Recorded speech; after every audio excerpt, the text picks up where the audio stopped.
Jésus, on te remet David ce matin. Merci pour le travail et l'étude que tu l'as permis d'accomplir durant cette semaine pour préparer cette prédication, cet enseignement. On prie que tu puisses parler au travers de sa bouche. On prie que tu viennes aussi ouvrir nos cœurs, qu'on puisse être réceptifs à ta parole. On prie que tu puisses aussi nous donner la sagesse et le discernement pour bien comprendre et interpréter ta parole. On prie que tu viennes aussi équiper et bénir David dans ce qu'il va nous partager ce matin. Alors, viens, accomplis ton œuvre, Saint-Esprit, viens convaincre nos cœurs de ta vérité. En ton nom, Amen. Merci.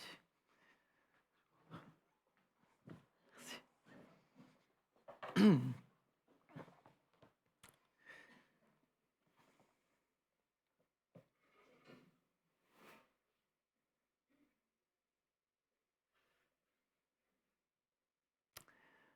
Voilà, bonjour à tous.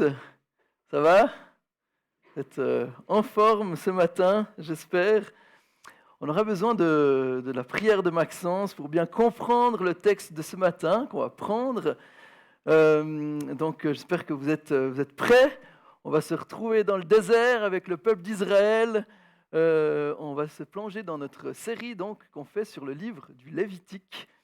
Et donc je vous invite à ouvrir votre Bible, Lévitique chapitre 7.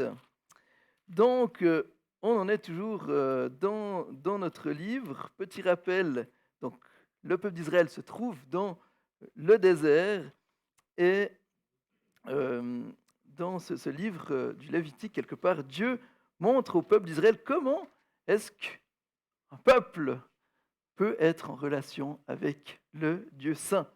Alors, on a vu différentes choses, on a vu différents sacrifices, et là on arrive un petit peu au bout de cette partie qui traite justement des sacrifices et autres. Et donc en fait, ce chapitre 7 qu'on va aborder ce matin se trouve un peu la suite du chapitre 6 qu'on a vu la dernière fois. Bien sûr, vous vous rappelez tous ce qu'on a vu la dernière fois, surtout les personnes qui sont là pour la première fois. Donc, on va faire un petit récapitulatif tout de suite. Mais quelque part, le but du chapitre 6 et du chapitre 7, c'était de donner des indications aux prêtres sur la manière de faire des sacrifices. Et pourquoi les sacrifices? Quelque part, on l'a vu déjà, je l'ai déjà répété plusieurs fois, et bien, quelque part, les sacrifices permettaient au peuple d'Israël d'être en relation avec justement ce Dieu saint. Donc les sacrifices étaient importants. Et on va voir donc dans ce chapitre 7, on continue, donc il y a eu des explications qui étaient données aux prêtres dans le chapitre 6, puis là d'autres explications qui sont données dans ce chapitre 7. Donc on reste un peu dans ce thème des sacrifices, donc il y a peut-être des choses ce matin que je vais dire, que vous avez dit, mais il a déjà dit ça les autres fois, donc c'est pas grave, ça fera un rappel, et puis pour les gens qui sont là pour une première fois, vous aurez un rappel des choses qu'on a vues.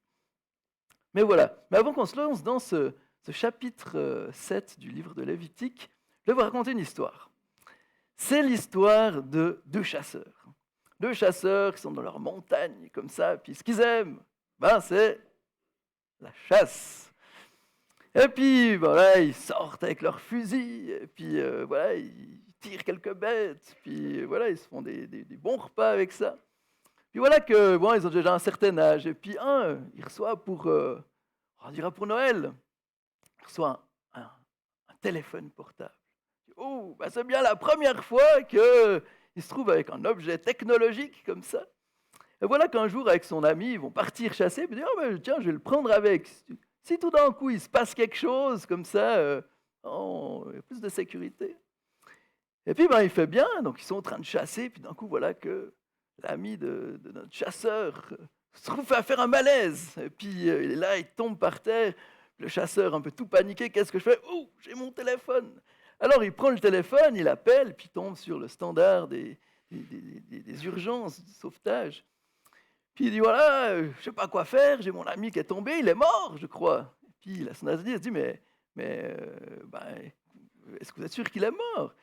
Puis il dit, mais je ne sais pas quoi faire. Il dit, assurez-vous, voir s'il est mort. Puis là, silence. Donc on entend, BOUM! Puis il a dit, voilà, c'est bon, maintenant qu'est-ce que je peux faire?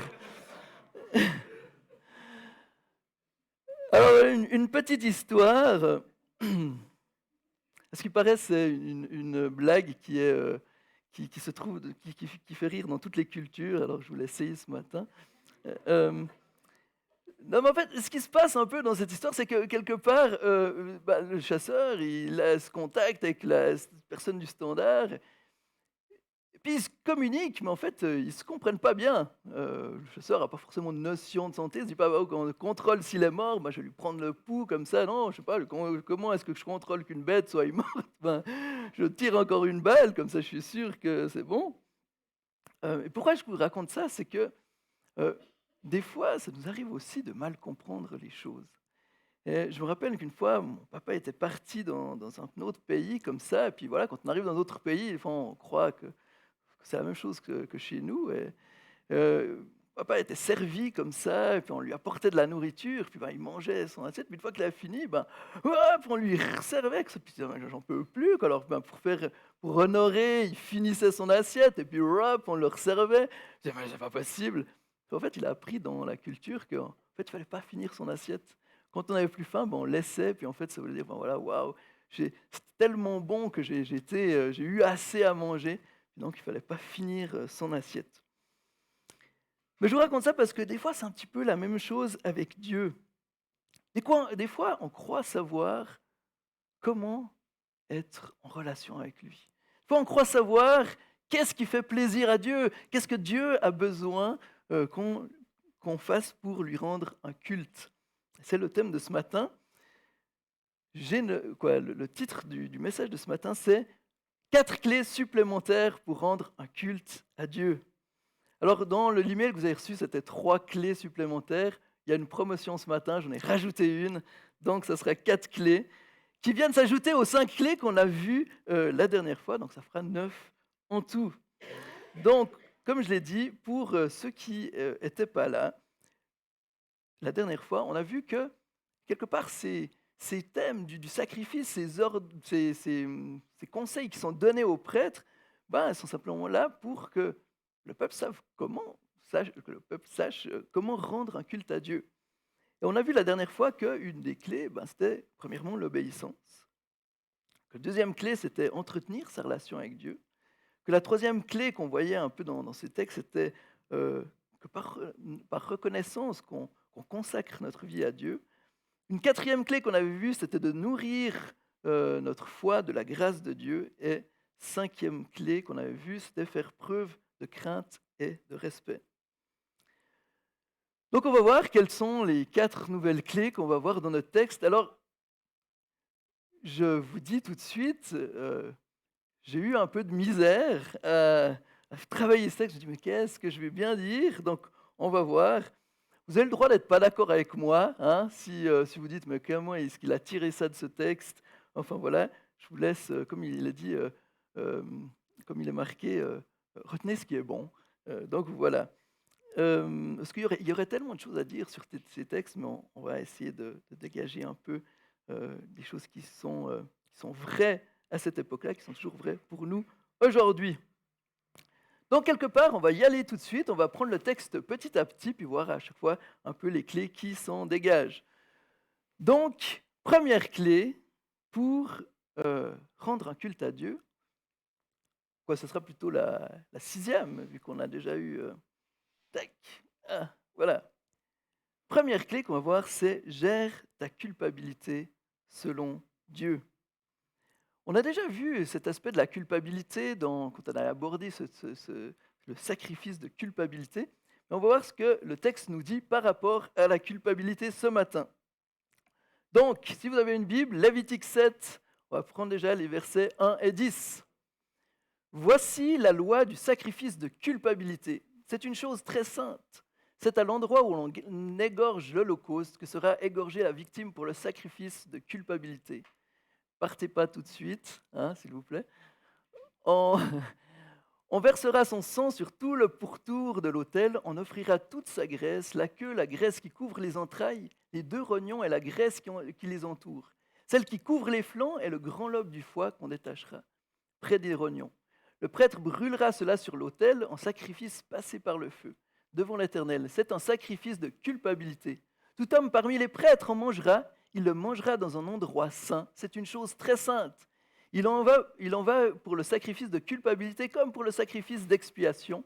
La loi est la même pour ces deux sacrifices. La victime sera pour le prêtre qui fera l'expiation. Le prêtre qui offrira l'holocauste de quelqu'un aura pour lui la peau de l'holocauste qu'il a offert. Toute offrande cuite au four, préparée sur le grill ou à la poêle, sera pour le prêtre qui l'a offert.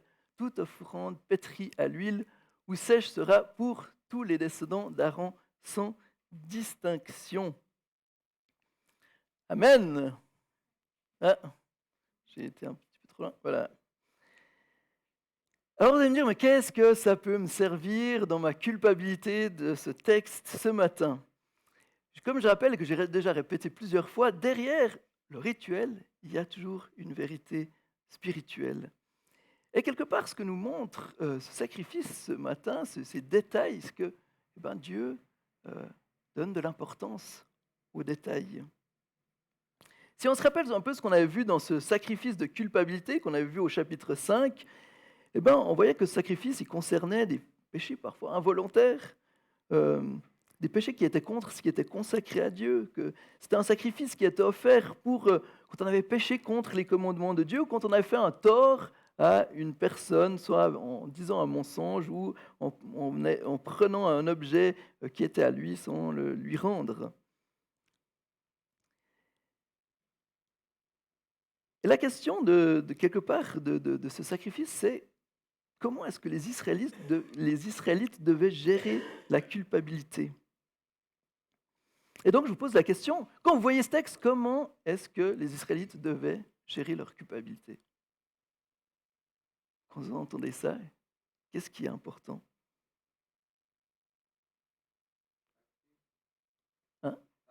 Ouais, sacrifice, ouais. Autre chose? Comment est-ce que le peuple d'Israël devait gérer leur culpabilité? Pas d'idée?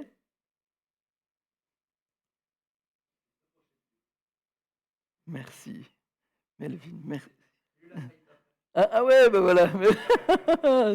Voilà. Mais en fait, en s'approchant de Dieu, qu'est-ce qu'ils devaient faire quand ils étaient coupables, ils se sentaient coupables, ils avaient remarqué qu'ils étaient coupables? Ils devaient venir à Dieu, même s'ils avaient péché de manière involontaire. Et c'est la même chose pour nous. Le problème aujourd'hui, et j'ai déjà dit, c'est que souvent, on veut gérer notre culpabilité par nous-mêmes. Souvent, on fait un petit peu comme Jonas, soit quand on se sent coupable, on fuit, ou alors on fait un petit peu comme Adam et Ève, soit on se cache, ou alors on remet la faute sur l'autre. C'est pas ma faute, c'est lui. On se pose en victime. C'est la faute au stress si je suis de mauvaise humeur. C'est de la faute à mon patron ou à mes collègues si j'ai consommé trop d'alcool à la fête du boulot. C'est de la faute de mon mari si notre couple va pas bien parce qu'ils ne prennent pas assez de temps pour m'aider pour les enfants. C'est de la faute de mes parents qui m'ont qui m'ont pas bien pris soin de moi, etc., etc., etc. Une chose qui des fois m'interpelle aussi, j'ai entendu ça, euh, des fois par rapport à l'habillement, où il y avait eu des fois dans des collèges comme ça, des filles qui étaient, c'était habillées d'une certaine manière, puis ça avait fait un peu polémique, puisqu'on leur a dit de mettre un t-shirt par-dessus, comme ça. Puis il y avait un peu de dire, mais c'est pas ma faute si les gens ils ont un regard sexualisant sur moi-même. C'est eux qui ont un problème, c'est pas moi. Donc quelque part, je peux faire ce que je veux, le problème, c'est ce que les autres y pensent. Le problème, c'est que toutes ces réactions, réactions humaines, et quelque part, c'est le péché qui engendre ce genre de réaction. Dieu, lui, Dieu, lui, nous dit, viens à moi. Quand tu es coupable, ne cherche pas à quelqu'un de rejeter la faute sur quelqu'un d'autre. Ne cherche pas à fuir ou à te cacher, mais viens à moi. Donc la première chose pour gérer sa culpabilité selon Dieu, c'est viens à Dieu avec ta culpabilité. Ne file pas loin de Dieu, ne te cache pas. C'est un peu notre premier réflexe. Souvent, quand on se sent coupable, on s'éloigne de Dieu. Ne trouve pas des excuses, mais viens à Jésus. Il y a un sacrifice pour le pardon, et c'est ça la bonne nouvelle que nous donne ce texte.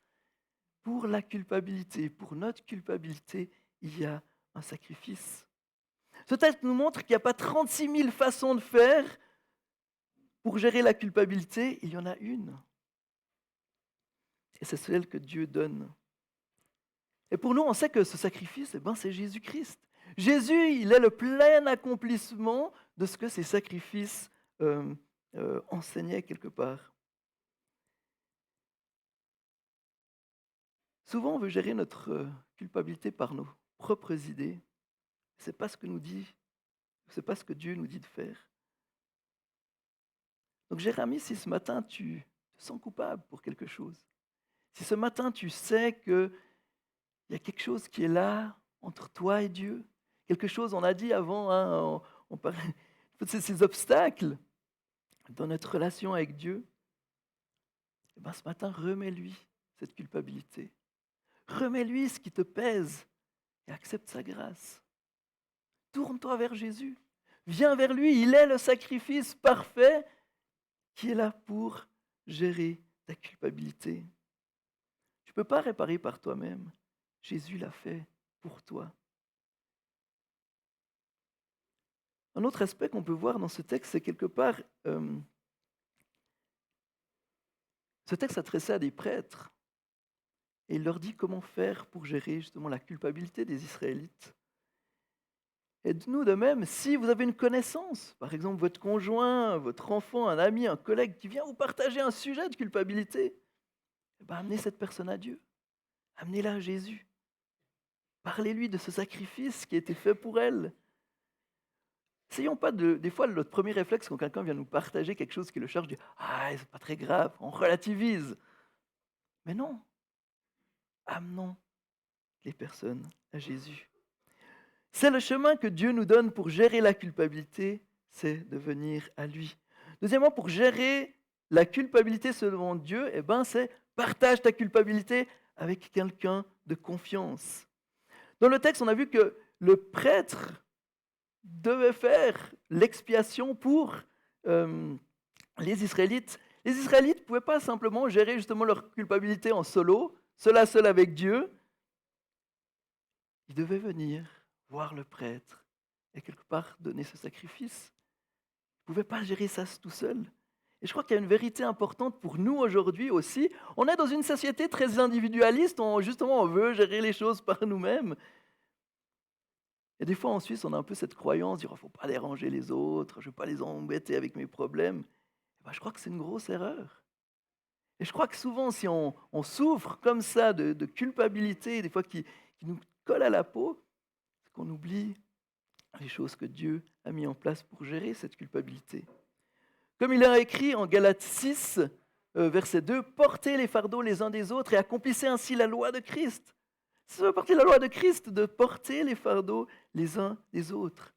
Jacques 5, 16 dit « Avouez-vous donc vos fautes les uns les autres et priez les uns pour les autres afin d'être guéris. La prière du juste agit avec une grande force. » Waouh! Voilà ce qu'on devrait vivre dans l'Église. Et ça puisse être un lieu où on est assez en sécurité les uns envers les autres, où on peut venir partager notre culpabilité, prier afin d'être guéri.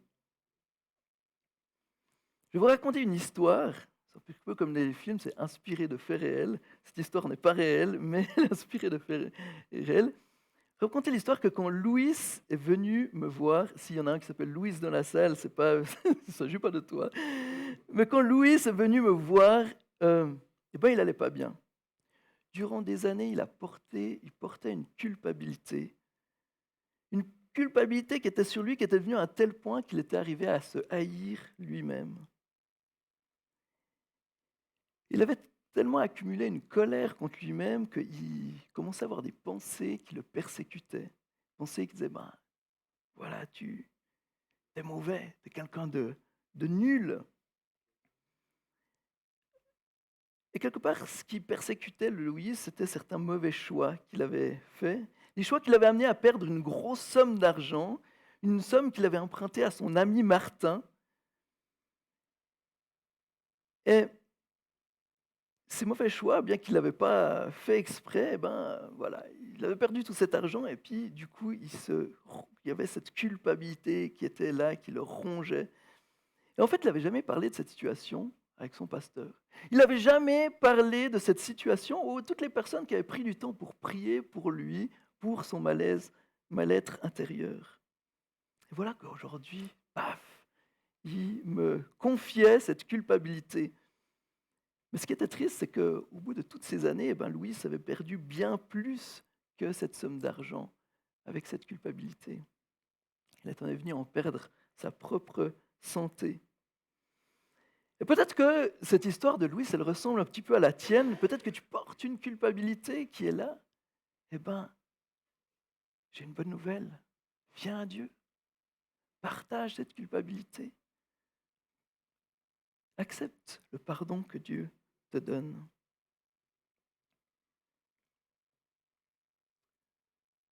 On peut venir à Jésus. On peut ne pas rester seul avec ce fardeau de culpabilité. Je crois que c'est une clé importante. Alors, il y a d'autres choses qu'on avait vues par rapport au sacrifice de culpabilité qu'on devait aussi des fois, voilà, pouvoir réparer si c'était possible, hein. D'ailleurs, merci Daniel. Il a bien mis en pratique le dernier message. J'ai reçu une belle bouteille. Euh, mais voilà, si vous voulez savoir plus sur la culpabilité, vous pouvez réécouter le message sur le sacrifice de culpabilité. Mais je crois que là, il y a 2 points importants, en tout cas, à mettre en pratique pour gérer sa culpabilité.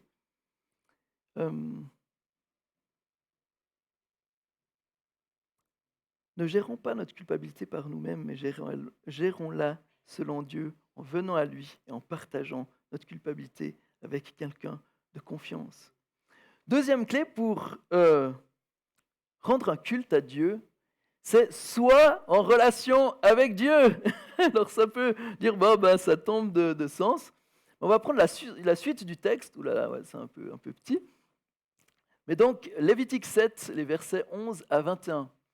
Voici la loi du sacrifice de communion qu'on offrira à l'Éternel. Si quelqu'un l'offre par reconnaissance, il offrira avec le sacrifice de communion des gâteaux sans levain pétris à l'huile, des galettes sans levain arrosées d'huile et des gâteaux de fleurs de farine pétris à l'huile.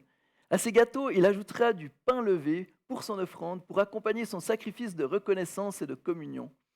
On présentera à titre de prélèvement pour l'Éternel une portion de chaque offrande. Elle sera pour le prêtre qui a versé le sang de la victime du sacrifice de communion.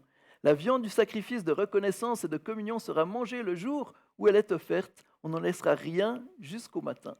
Si quelqu'un offre un sacrifice pour l'accomplissement d'un vœu ou comme offrande volontaire, la victime sera mangée le jour où il l'offrira, et ce qui en restera sera mangé le lendemain. Ce qui restera de la viande de la victime le 3e jour sera brûlé au feu. Dans le cas où quelqu'un mangerait de la viande de son sacrifice de communion le 3e jour, le sacrifice ne sera pas accepté. Il ne sera pas porté au compte de celui qui l'a offert. Ce sera une chose infecte. Et celui qui en mangera restera chargé de sa faute. La viande qui a touché quelque chose d'impur ne sera pas mangée. Elle sera brûlée au feu. Toute personne pure peut manger de la viande, mais si quelqu'un, alors qu'il se trouve en état d'impureté, mange de la viande du sacrifice de communion qui appartient à l'Éternel, il sera exclu de son peuple. Et si quelqu'un touche quelque chose d'impur, une impureté humaine, un animal impur ou n'importe quelle abomination impure, et mange de la viande du sacrifice de communion qui appartient à l'Éternel, il sera exclu de son peuple. Voilà encore la parole de Dieu. Ce texte nous parle du sacrifice de communion. Donc on a vu le sacrifice, la loi du sacrifice de culpabilité, maintenant c'est la loi du sacrifice de communion, ou on peut appeler aussi offrande de paix, sacrifice pour l'alliance ou l'amitié.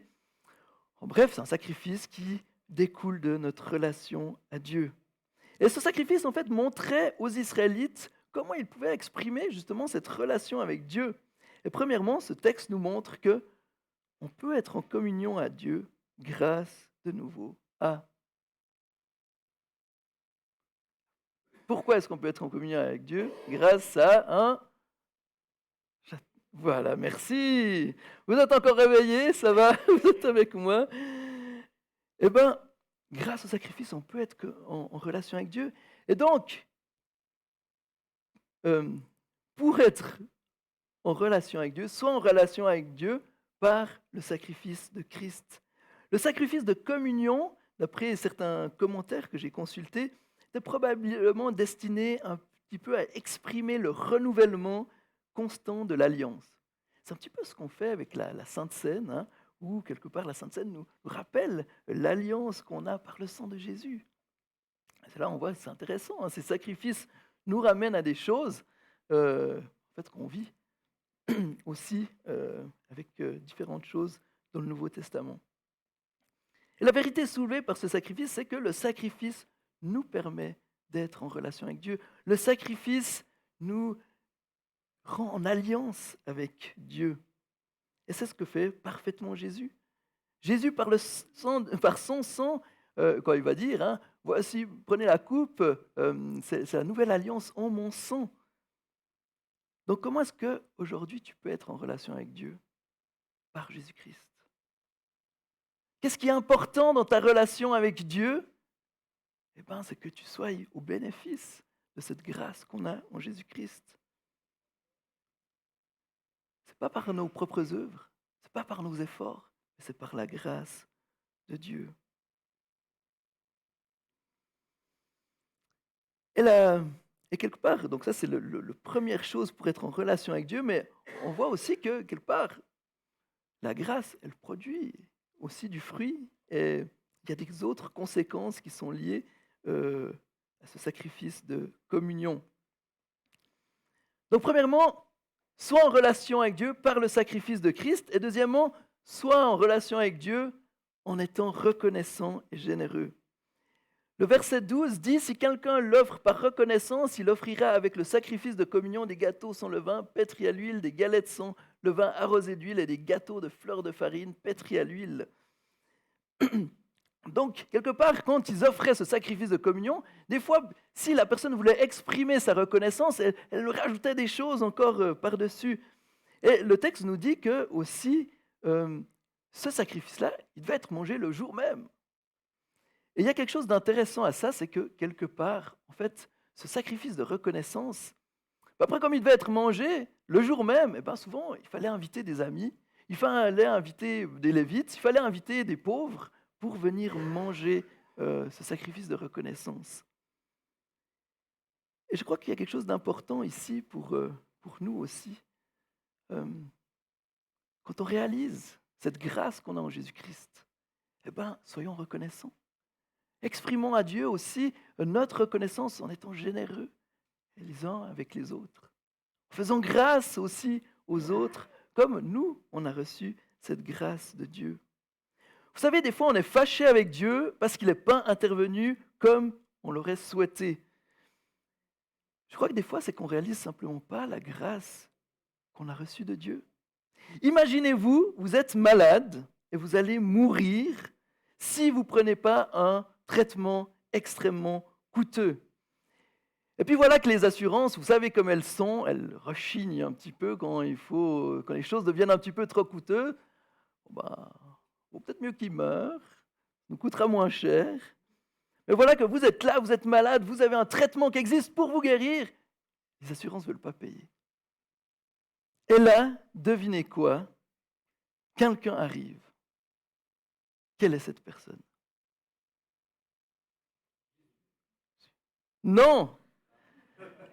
Elon Musk! Voilà Elon Musk qui arrive, il est là! Et puis il dit, écoute mon ami, je sais pas, il vous a vu sur Twitter ou sur Instagram, il a eu compassion, il dit, écoute, je vais prendre en charge ton traitement. Alors voilà, tu es heureux, soulagé, guéri enfin. Puis une fois que tu es guéri, Elon Musk vient avec sa Tesla te rendre visite comme ça, passer un moment ensemble, à boire le café. Et puis une fois qu'il repart, tu dis, ouais mais bon, il est venu chez moi, on a bu le café, il m'a même pas apporté une bouteille de vin. Il aurait pu m'offrir un petit voyage avec SpaceX. Il aurait pu encore payer peut-être certaines de mes factures, ou bien justement m'offrir une Tesla, hein, ce serait plus écologique que ma vieille voiture, ma vieille Opel. Mais qu'est-ce qu'on dirait de quelqu'un qui réagit comme ça? Je dirais, mon gars, t'abuses, hein? Je dirais, le gars, il a payé déjà tout ton truc pour que tu sois guéri. Qu'est-ce que tu vas encore lui demander une bouteille de vin ou autre chose? Mais des fois, c'est un petit peu avec ça. On a un petit peu la même chose avec Dieu. Hein. Ah, Seigneur, j'ai quand même, tu vois ce qui m'arrive, qu'est-ce que tu fais? Pourtant j'ai prié, j'ai jeûné même, tu aurais quand même pu, Et est-ce qu'on réalise la grâce que Dieu nous a faite? Est-ce qu'on réalise le prix qu'il a payé pour nous? Soyons reconnaissants. Comment est-ce qu'on peut rendre un culte à Dieu? En étant en relation avec lui par la reconnaissance. Et cette reconnaissance devrait se manifester par une générosité aussi que l'on donne autour de nous. Comme je l'ai dit, les Israélites ne pouvaient pas simplement prendre leurs sacrifices, le mettre dans des Tupperware pour les garder pour la semaine, pour les repas, et non, ils devaient partager. Et nous aussi, on est appelés à manifester cette reconnaissance qu'on a envers Dieu par une générosité. Donc cette semaine, réfléchis comment est-ce que tu peux exprimer ta reconnaissance à Dieu. Comment est-ce que tu peux être généreux auprès des gens que Dieu va t'amener à rencontrer pendant cette semaine. Peut-être que c'est en... Peut-être que quelqu'un te doit de l'argent. Peut-être que quelqu'un a une dette envers toi. Peut-être c'est de lui dire, si tu n'en as pas besoin de cet argent, ben, je te remets cette dette. Peut-être c'est de dire à quelqu'un qui, justement, peut-être t'a fait du tort ou autre chose, dis ben, je lui pardonne, je lui fais grâce. Enfin, voilà, je pense que réfléchissez à vos circonstances. Comment est-ce que vous pouvez exprimer votre reconnaissance à Dieu par la générosité? Une autre chose pour être en relation avec Dieu, c'est sois sérieux avec tes engagements envers Dieu. Une chose que ce texte nous montre aussi, c'est que on pouvait offrir des choses en plus pour la reconnaissance, mais on pouvait aussi offrir des choses en plus pour exprimer un vœu. Et puis là, il n'y avait pas forcément... Enfin, on n'est pas obligé de le manger le jour même, on pouvait le manger le surlendemain, mais il ne fallait plus le manger le troisième jour. C'est un petit peu différent. Euh, mais voilà comment on exprimait quelque chose, un vœu à Dieu, dans cette relation à Dieu. Il faut savoir qu'aucun Israélite n'était tenu de faire un vœu, mais une fois qu'il avait prononcé un vœu, alors il y avait un engagement, et Dieu lui demandait de l'accomplir, ce vœu. Et on voit dans Nombre 30, verset 3, où il dit: Lorsqu'un homme fera un vœu à l'Éternel ou un serment en se liant par un engagement, il ne violera pas sa parole, il agira conformément à tout ce qui est sorti de sa bouche. Ou bien Proverbe 20, 25, c'est un piège pour l'homme c'est un piège pour l'homme que de prendre à la légère un engagement envers Dieu et de ne réfléchir qu'après avoir fait des vœux. On voit que les vœux sont importants pour Dieu. On ne doit pas prendre les choses à la légère. Et quelque part, il y a une vérité aussi ici pour nous dans ce sacrifice du vœu. Comme les Israélites ne pouvaient pas faire n'importe quoi avec leurs vœux, eh bien nous aussi, quand on s'engage envers Dieu, tenons notre engagement envers lui. Des fois, on est pris comme ça de ferveur et puis on se fait des vœux à Dieu. On dit: Seigneur, je te servirai toute ma vie est à toi. Voilà. Puis après, est-ce que vraiment toute notre vie est à Dieu? Il y a certains domaines, tout d'un coup, on dit: Seigneur, ça reste encore à moi. Mais quand tu dis à Dieu que tu lui donnes toute ta vie, mais que tu lâches pas certains domaines, eh ben tu pèches. Donc réfléchis, quels sont les engagements que tu as pris avec Dieu? Est-ce que tu as respecté ces engagements que tu as faits? Parce que pour Dieu, c'est important. Pour Dieu, les engagements que tu prends vers lui sont importants. Donc comment être en relation avec Dieu? Eh ben, prenons au sérieux ce que l'on dit. Alors heureusement, il y a la grâce de Dieu. Hein. Heureusement, Dieu, par exemple, on l'a dit: oui, tu n'as pas tenu ta promesse. Bah, Mais non, mais c'est important. C'est pas parce qu'il y a la grâce qu'on ne doit pas faire attention à ce genre de choses. Dernièrement, ce que je pense que ce texte nous montre aussi sur notre relation avec Dieu, c'est soit en relation avec Dieu en veillant à l'état de ta vie. Un élément qui ressort aussi du texte qu'on a lu, c'est que pour participer au sacrifice, la viande devait être saine, elle devait être pure, et la personne qui la mange devait aussi être pure. Et je crois qu'il y a une vérité aussi là pour nous, c'est que dans notre relation avec Dieu, veillons à notre état de pureté. Veillons à notre sanctification, veillons à l'état de notre âme. Jacques 1, 27 dit « La religion pure et sans tache devant Dieu notre Père consiste à s'occuper des orphelins et des veuves dans leur détresse et ne pas se laisser souiller par le monde. » Ouais, générosité, ne pas se laisser souiller par le monde. Parfois, je me pose la question, si les chrétiens du premier siècle nous voyaient vivre, qu'est-ce qu'ils se diraient?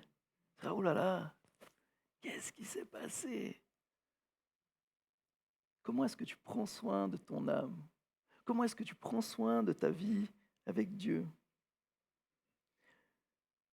Paradoxalement, on est des fois, je pense, dans une société où on prend sûrement le plus de douches, de bains que de tous les siècles passés. Alors bon, le soin du corps a toujours été là, hein, et pourtant, je pense qu'on est une des générations qui prend le moins soin de notre âme. Quel est l'état de ta vie ce matin? Peut-être que tu as besoin de prendre une bonne douche spirituelle. Heureusement, Jésus est là pour ça. Jésus est là pour nous purifier. Mais veillons à l'état de notre âme. Cette semaine, je ne sais pas si vous avez vu, mais il y a une série qui est sortie, ça s'appelle, ouais, je dirais avec mon super anglais, mais ça s'appelle Last of Us. C'est c'est une série un peu, c'est un peu la fin du monde. Et puis, puis j'ai vu de la pub, comme ça, je dis, ah tiens, ça peut être intéressant. Puis j'ai commencé à regarder la première, le premier épisode. Puis en regardant, je me suis dit, David, est-ce que tu glorifies Dieu quand tu regardes cette série? Il y a des espèces de zombies, et puis des scènes assez gore, et puis c'était très vulgaire. À un moment donné, je dis, mais en fait, non. En fait, là, je ne suis pas en train de faire du bien. Je suis pas en train de faire du bien à Dieu. Alors, je ne sais pas si vous aimez cette série, je ne sais pas vous condamner à ça. Mais en tout cas, pour moi-même, je dis, mais j'ai meilleur temps d'arrêter. Et puis j'ai arrêté. Je ne regarderai pas les autres épisodes. Je dis, mais non, en fait, là, je ne suis pas simplement en train de prendre un temps de repos, mais il y a quelque chose avec Dieu. Si je veux glorifier Dieu dans mon quotidien, je dois faire attention aussi à ce que je fais, à ce que je fais du temps qu'il me donne. 1 Jean 1,7 dit encore, « Mais si nous marchons dans la lumière, tout comme Dieu lui-même est dans la lumière, nous sommes en communion les uns avec les autres, et le sang de Jésus, son Fils, nous purifie de tout péché. » Heureusement, le sang de Jésus nous purifie de tout péché. Donc, aujourd'hui, si tu sens que tu as besoin peut-être d'un rafraîchissement dans ton âme, voilà, justement, d'être un peu lavé, eh ben, rappelle-toi du sang de Jésus. Viens à Jésus. Demande lui pardon peut-être de ne pas avoir fait assez attention à ce que tu as consommé pour ton âme et demande-lui simplement de purifier. Et c'est ce que Christ fait pour nous. Et ça, c'est la bonne nouvelle. Donc voilà comment être en relation avec Dieu par le sacrifice de Jésus, en étant reconnaissant et généreux, en étant sérieux avec nos engagements vers lui et en veillant à l'état de notre vie. Ça va? Ça va aller plus vite là, on arrive bientôt à la fin. Comment rendre un culte à Dieu? Parce que c'est quand même le thème du message. Eh bien, troisième clé, c'est respecte ce qui appartient à Dieu. Lévitique 7, versets 22 et 27, il dit « L'Éternel dit à Moïse, transmets ses instructions aux Israélites. Vous ne mangerez aucune graisse de bœuf, d'agneau ou de chèvre. La graisse d'une bête trouvée morte ou déchiquetée pourra servir à n'importe quel usage, mais vous ne la mangerez pas. Si quelqu'un mange de la graisse des animaux qu'on offre à l'Éternel en sacrifice passé par le feu, il sera exclu de son peuple. Vous ne mangerez pas de sang d'oiseau, ni de bétail, où que vous habitiez. Si quelqu'un mange du sang, il sera exclu de son peuple. » Qui a prévu de manger un steak saignant à midi? Hein? Du boudin. Non, là, il est question que la graisse et le sang ne devaient pas être consommés. Pourquoi? Parce que la graisse et le sang, quelque part, la graisse était brûlée sur l'autel et le sang était aspergé comme ça autour de l'autel. Et en plus, il symbolisait, de ce que j'ai pu voir, le sang, c'était la vie, et la graisse, quelque part, alors j'ai vu cette signification, hein, quelque part, ça signifie l'abondance, la réussite. Et quelque part, ces choses appartiennent à Dieu. Et je me disais, comment est-ce que nous, quel parallèle on peut faire avec nous? Eh bien, il y a des choses qui appartiennent à Dieu. La gloire lui appartient. on doit se rappeler aussi que c'est lui le sauveur, c'est pas nous. Je crois que pour rendre un culte à Dieu, quelque part, ne prenons pas ce qui appartient à Dieu. Rappelons-nous que l'importance du sacrifice que Dieu nous donne. Ne lui volons pas l'honneur ou la gloire qui sont dus à Dieu. Ne prenons pas sa place comme sauveur ou comme médiateur. Des fois, je vois des pasteurs, c'est presque... Si le pasteur n'est pas là, les gens, ils n'ont pas accès à Dieu. Je pense que ça, c'est voler la place de Jésus. Alors des fois, ce n'est pas forcément la faute du pasteur, mais ne volons pas la place de Dieu. Ou alors quand on cherche notre propre gloire, tu dis, Seigneur, je te sers, mais en fait, je cherche ma propre gloire. Ne volons pas à Dieu ce qui lui appartient. Mais des fois, ça arrive aussi quand on a des gens qui... Combien de familles, des fois, ont été délaissées parce qu'un des parents voulait être sauveur d'autres personnes, d'autres situations. C'est Dieu qui est le sauveur. À lui appartient la gloire, l'honneur, le respect, le salut. Et un autre aspect, c'est prenons au sérieux la Sainte Seine. Dans 1 Corinthiens 11, 29, il dit « Car celui qui mange et boit indignement sans discerner le corps du Seigneur mange et boit un jugement contre lui-même. C'est pour cela qu'il y a parmi vous beaucoup d'infirmes et de malades et que plusieurs sont morts. » On voit qu'il y a des choses qui sont que Dieu dit qu'elles sont importantes. On doit avoir du respect pour ça. Et quand on fait la Sainte Seine, quelque part, on manifeste justement le sacrifice que Jésus a donné pour nous. On doit le prendre avec respect. Pas faire simplement n'importe comment. On voit que même dans le Nouveau Testament, il y a des conséquences. Comme il y avait des conséquences dans l'Ancien Testament où la personne était exclue du peuple. Donc, chers amis, on doit réaliser que Dieu est saint et que nous devons avoir du respect pour ce qui lui appartient. Donc, prenons au sérieux ce qui est à lui. Prenons au sérieux ce qui est institué aussi comme étant des choses qui sont saines. Dernière clé pour rendre un culte à Dieu, c'est par reconnaissance, soutiens ton église locale. On va prendre Lévitique 7, 28 et 38, et c'est ça qui finit notre chapitre 7. Vous avez été courageux. L'Éternel dit à Moïse, « Transmets ces instructions aux Israélites. Celui qui offrira à l'Éternel un sacrifice de communion apportera à l'Éternel une offrande prise sur son sacrifice de communion. Il apportera de ses propres mains ce qui doit être passé par le feu pour l'Éternel. La graisse qui est sur la poitrine, elle fera avec la poitrine le geste de présentation devant l'Éternel. » Il semblerait que c'est un espèce de balancier comme ça, ou bien une élévation de haut en bas. Le prêtre brûlera la graisse sur l'autel et la poitrine sera pour Aaron et pour ses descendants. Vous donnerez au prêtre la cuisse droite à titre de prélèvement sur vos sacrifices de communion. Le descendant d'Aaron qui offrira le sang et la graisse du sacrifice de communion aura comme part la cuisse droite. En effet, je prends sur les sacrifices de communion offertes par les Israélites la poitrine avec laquelle on fait le geste de présentation et la cuisse prélevée, et je les donne au prêtre Aaron et à ses descendants par une prescription perpétuelle que respecteront les Israélites. Telle est la part d'Aaron et ses descendants dans les sacrifices passés par le feu pour l'Éternel, dès le jour où ils seront présentés pour être à mon service en tant que prêtre. C'est ce que l'Éternel ordonne aux Israélites de leur donner dès le jour de leur onction. Ce sera une prescription perpétuelle pour eux au fil des générations. Telle est la loi pour l'holocauste, l'offrande, le sacrifice d'expiation, le sacrifice de culpabilité, la consécration et le sacrifice de communion. L'Éternel l'a prescrivit à Moïse sur le mont Sinaï, le jour où il l'ordonna aux Israélites de présenter leur offrande à l'Éternel dans le désert du Sinaï. Alors vous allez dire, c'est bien sympa, c'est facile, je suis la bonne personne pour dire donne à ton église locale.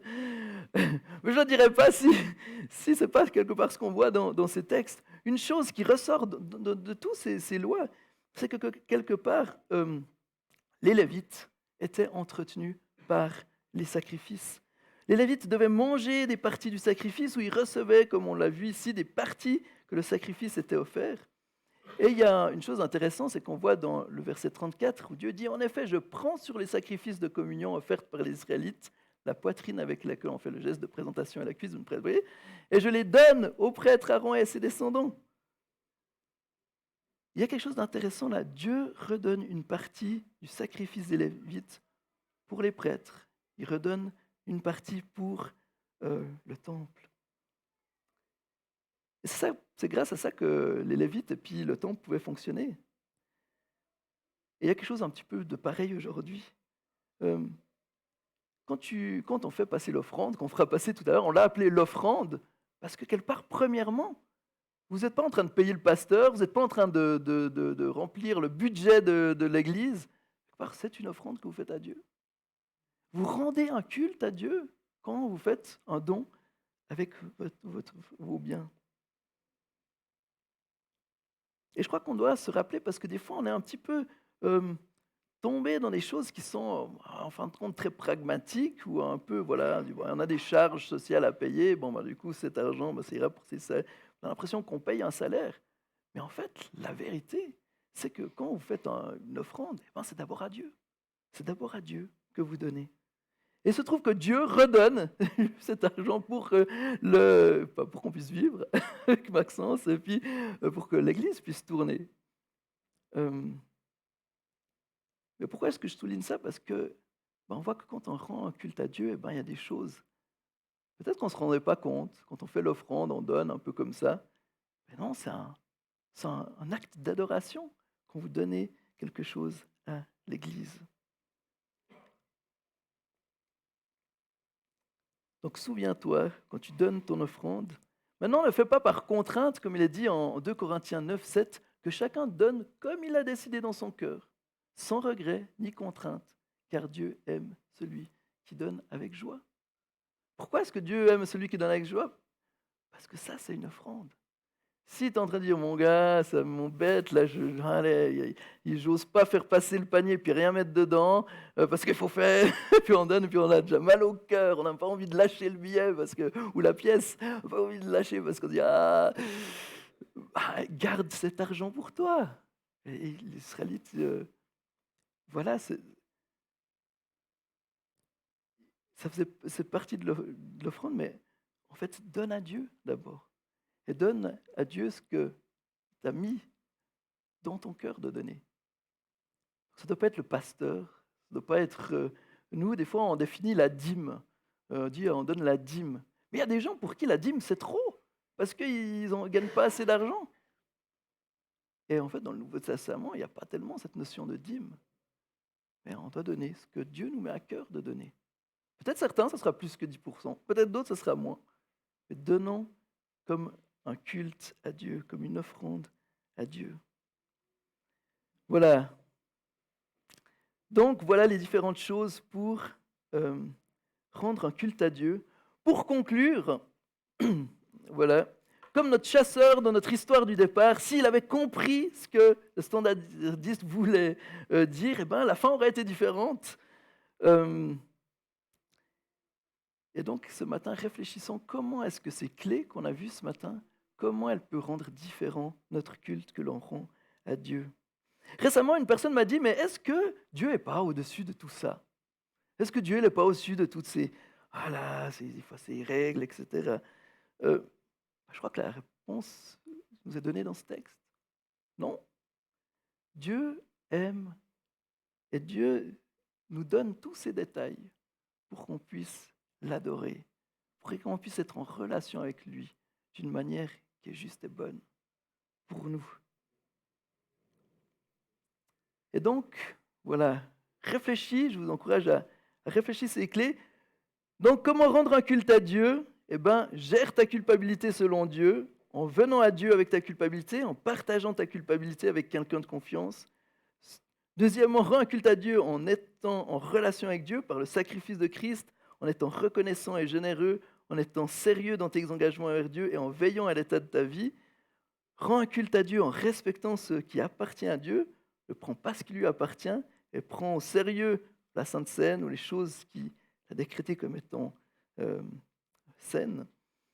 Et quatrièmement, comment rendre un culte à Dieu par reconnaissance? Soutiens ton église locale ou d'autres choses qui font avancer le royaume de Dieu. Voilà, je vais prier et puis conclure comme ça. Seigneur, merci parce que tu es là. Et tu sais, ce Dieu qui désire être en relation avec nous. Et Seigneur, je te prie pour mes frères et sœurs ce matin, que tu les bénisses, que tu les fortifies, que tu les accompagnes. Seigneur, fais-leur du bien. Seigneur, dans cette relation qu'ils ont avec toi, je te prie qu'ils puissent toujours plus découvrir la grandeur, la richesse de ta grâce, la grandeur, la richesse de ton amour. Seigneur, que tu nous aides chacun, Seigneur, à être en relation avec toi. Nous, de pouvoir être généreux, pour être reconnaissants. Aide-nous de prendre aussi au sérieux les choses qui te concernent. Seigneur, viens nous renouveler, nous fortifier, viens nous faire du bien. Merci parce que tu es ce Dieu saint, ce Dieu qui se rend disponible, ce Dieu qui se rend accessible. Merci parce qu'en Jésus, on est sauvé, réconcilié. On peut être en relation avec toi.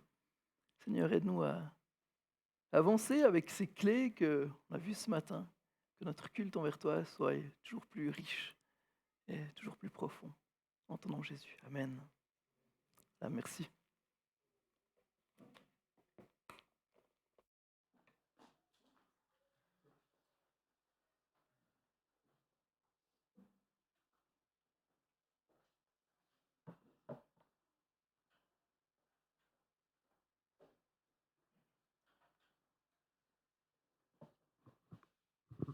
Merci beaucoup, David, pour ce que tu nous as partagé ce matin. Hem, Dans la continuité de ce que tu nous as apporté, j'ai trouvé très intéressant la manière dont tu nous as, introduit l'offrande et du coup, je vais faire passer les paniers sans forcément, redonner une explication. Mais voilà, si vous donnez ailleurs, différemment, sentez-vous libre de faire juste passer les paniers. Hem, Là, ici et puis pendant que les paniers